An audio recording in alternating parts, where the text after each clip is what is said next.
So should I then start with the fact that I had had this dream and just didn't tell anyone because it didn't matter to anyone but me? Or Yeah, just start wherever you think is most relevant that pertains to the story. okay. So for, gosh, several months I had had the same reoccurring dream where I would walk into a house, the living room of a house, and it's not a house that I recognize. It's not a house I was ever in. It was darkly paneled. It had a mirror on my left on the wall, an ornate framed mirror on the left that had a really bright light in it, and I couldn't look at the light. It was like blinding, and I felt like I had to shield my eyes from it.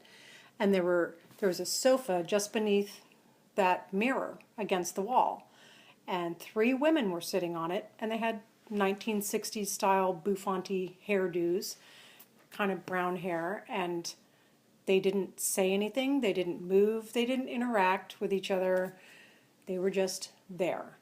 And straight ahead of me was an easy chair, and my father was in it. And he had a newspaper in his arms, or in his hands, just like he always did, and a cigarette in one hand.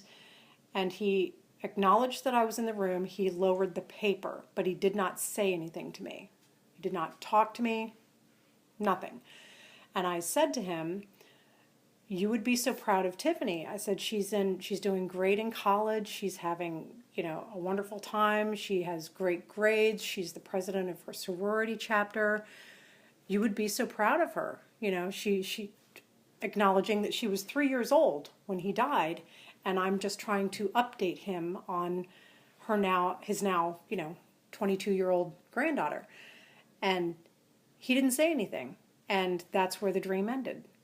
And nothing was said, and the dream ends, and I had this dream every couple of weeks for a year, at least, probably. And then, a while later, Tiffany comes home for the holidays, and we're all sitting at the dining room table having dinner together, and we're talking about funny things and freaky things and what weird things have happened to us, and then we talk about dreams, and Tiffany pipes up and she says, "Well, I've had this really weird reoccurring dream, and I don't know what it's all about." And we're all listening, and she says, "Okay, so I walk into this living room, and it doesn't look like a living room I've ever seen before. It's not ours, it's not somebody else's, and it's like really dark, it's got paneling, and it's got this mirror on the wall, and there's a sofa up against the mirror." And instantly I knew she was talking about my dream, a dream I had not told anyone about, not my husband, not my kids, nobody. Nobody knew about this dream because it only meant something to me. I was just trying to communicate something to my dad. And here's Tiffany talking about the same scenario, and I could feel tears coming out of my eyes all of a sudden. And she's telling me that there's a mirror, and there's three ladies sitting on the sofa. She doesn't know them. She doesn't recognize them. It looks to be about 1960 something. And she sees Grandpa there in a chair reading the newspaper. And she says to him, or she doesn't say anything to him. He just lowers the paper and he looks at her and he says, "Hi, sweetie. Your mom's told me so much about you. I'm so proud of you. You're doing a great job." And then her dream ends.